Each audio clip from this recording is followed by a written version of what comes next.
A very, very commonly overlooked feature in WFM platforms are time banks.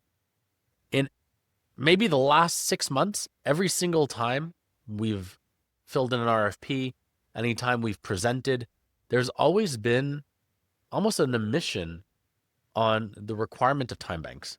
Time banks are these fancy calculators. Time types can go and credit or debit these time banks. A time type is normally the label on the hours, meaning I've done 6 hours of regular work. I did 3 hours of overtime. I did 2 hours of training. So time type describes the type of time. And depending on which time type is worked, it will trigger either a credit or a debit in that time bank.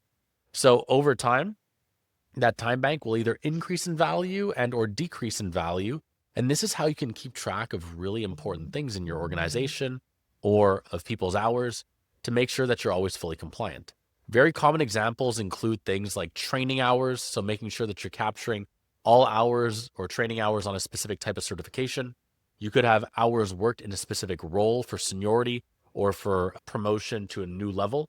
Then you can also have time banks to track things like hours worked in a long period of time, in a year, in a quarter.